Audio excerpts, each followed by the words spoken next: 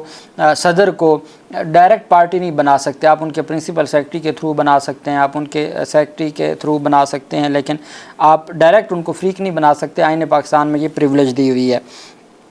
عدالت سے گزارش کی کہ ہم ان کا نام ڈیلیٹ کرنا چاہتے ہیں، اور ان کا نام ڈیلیٹ کر کے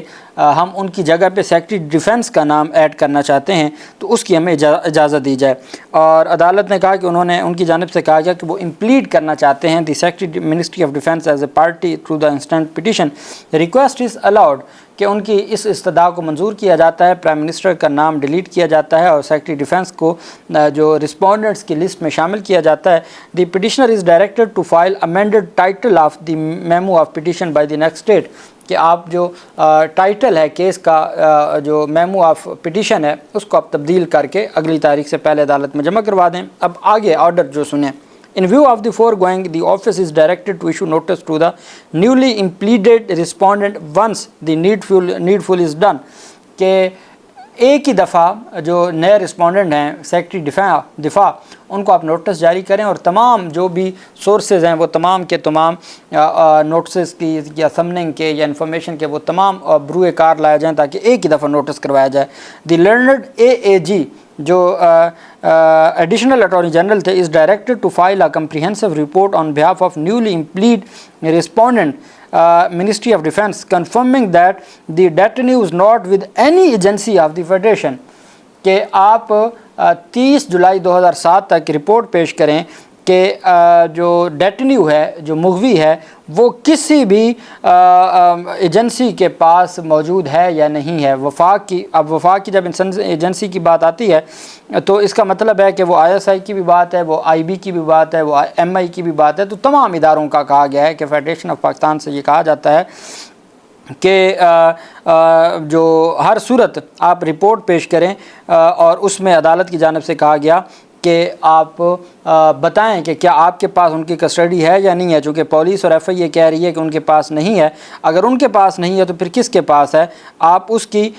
تفصیل جمع کروائیں، یہ عدالت کی جانب سے کہا گیا ہے۔ اور 30 سات کے لیے ان کو نوٹس جاری کیا گیا، اور عدالت کی جانب سے کہا گیا کہ 30 سات تک آپ رپورٹ جمع کروائیں، اور پھر اس کے مطابق عدالت ان تمام معاملات کو دیکھے گی۔ اب یہ ایک بڑا معاملہ اہم ہو گیا ہے کہ جب عدالت ڈائریکٹ اداروں کو یا سیکرٹری دفاع کو آرڈر کرتی ہے، پولیس اور FI کا کام ختم ہو جاتا ہے، اور ڈائریکٹ عدالت کی جانب سے سیکرٹری دفاع کو یا متعلقہ اداروں کو نوٹس جاری کیا جاتا ہے، تو اس کے بعد پھر ہم نے دیکھا ہے کہ بہتر رسپانس آتا ہے، اور جو ڈیٹینیو ہے اس کی ریکوری کے حوالے سے پھر ادارے کوشش کرتے ہیں اور وہ ریکور ہو جاتا ہے۔ دوسری طرف صنم جاوید کی ایک تو وہ مقدمہ ہے جس میں صنم جاوید لاہور ہائی کورٹ نے ان کو ڈسچارج کیا، اور پھر اس کے بعد ان کو لے گئے تھے FI کے مقدمے میں بھی ان کو ڈسچارج کر دیا گیا تھا، جس کے خلاف FI نے اپیل دائر کی تھی۔ 2 دن پہلے وہ اپیل واپس لے لی گئی، جس کا اب تحریری حکم نامہ سامنے آیا ہے، اور پہلے بہت ایکٹیو ہو گیا تھا FI، اور FI کی جانب سے کہا گیا تھا کہ جی ہر صورت ہمیں ان کی کسٹڈی چاہیے، اور basically attorney general of Pakistan خود بذات خود جسٹس میاں گل حسن اورنگزیب کی عدالت میں جا کے اسٹیٹمنٹ دے آئے تھے کہ وفاق کے کسی ادارے کو یہ مطلوب نہیں ہے، کوئی گرفتار نہیں کرے گا۔ پھر جب FI نے اپیل دائر کی تو جج افضل مجوکا صاحب تھے، انہوں نے کہا کہ آپ نے تو اٹارنی جنرل آف پاکستان نے اسٹیٹمنٹ دے دی ہے۔ انہوں نے کہا جی وہ ہمارے بیہاف پہ نہیں دی، ہم نہیں پیش ہوئے۔ انہوں نے کہا وفاق نے جب اسٹیٹمنٹ دے دی تو آپ ایک وفاقی ادارہ ہیں۔ خیر اس کے اوپر ایک دن بھی آرگومنٹس ہوئے، دوسرے دن بھی ہوئے، صنم جاوید کو نوٹس ہو گیا، پھر صنم جاوید خود پیش ہو گئیں، اور پھر عدالت کی جانب سے جب کیس کو میرٹ کے اوپر عدالت نے سماعت شروع کی تو اچانک FI کی جانب سے کہا گیا کہ ہم اپنی اپیل واپس لیتے ہیں۔ اس کی وجہ یہ تھی کہ اس وجہ سے اپیل واپس لی گئی ہے کہ ان کو اٹارنی جنرل آف پاکستان نے بتایا ہے کہ جب میں نے اسٹیٹمنٹ دے دیا، اب میری اسٹیٹمنٹ کے بعد وفاق کا کوئی ادارہ کارروائی آگے نہیں بڑھا سکتا، تو اس وجہ سے آپ اس معاملے میں آگے نہ بڑھیں، اور پنجاب حکومت کو ہی ان تمام چیزوں کو دیکھنے دیں، وہ جو اپیلیں دائر کر رہے ہیں۔ ایڈیشنل ڈسٹرکٹ اینڈ سیشن جج افضل مجوکا نے صنم جاوید کو مقدمہ سے ڈسچارج کرنے کے خلاف FI کی اپیل بصیغہ واپسی خارج کر دی ہے۔ صنم جاوید عدالت پیش ہوئیں، حاضری لگوائی، اور صنم جاوید نے جج افضل مجوکا سے کہا کہ عدت کیس میں آپ نے جو انصاف کیا ہے، اور آپ نے جو عوام پاکستان پہ اور خواتین پہ، اسپیشلی خواتین پہ احسان کیا ہے، آپ کا شکریہ۔ جج صاحب نے کہا میں نے انصاف نہیں کیا، کسی پر احسان نہیں کیا، وکلا آتے رہے، انہوں نے دلائل دی اور میں نے قانون کا مطابق فیصلہ سنایا۔ سنم جاوید حاضری لگوانے کے بعد چلی گئیں۔ بعد ازاں پروسیکیوٹر شیخ عامر عدالت میں پیش ہوئے اور اپیل واپس لینے کی استدعا کی، جسے عدالت نے منظور کر لی اور عدالت نے اپیل واپسی کی بنیاد پر بصیغہ واپسی خارج کر دی، جس کا ذکر کل عظمیٰ بخاری نے کیا کہ ایک ہیروئن گئی ہیں جج کے چیمبر میں اور جج کو کہا جی آپ کی بڑی مہربانی، آپ نے بری کر دیا، تو جج نے بھی شکریہ ادا کیا۔ یہ اس کا تذکرہ تھا۔ بہرحال یہ عدالت کی جانب سے تحریری حکم نامہ جاری کیا گیا ہے کہ پروسیکیوٹر شیخ عامر عدالت میں پیش ہوئے۔ انہوں نے کہا جی کہ ہم اس اپیل کو کنٹیسٹ نہیں کرنا چاہتے، ہم اس کو آگے نہیں چلانا چاہتے، ہم اس کو واپس لینا چاہتے ہیں۔ عدالت نے ان کی استدعا کو منظور کرتے ہوئے ڈسمس کر دی ہے آن دی بیسس آف وڈرا، بصیغہ واپسی اس کو خارج کر دیا ہے۔ اللہ پاک پاکستان کا حامی و ناصر ہو۔ بہت شکریہ۔ اللہ حافظ۔ پاکستان زندہ باد۔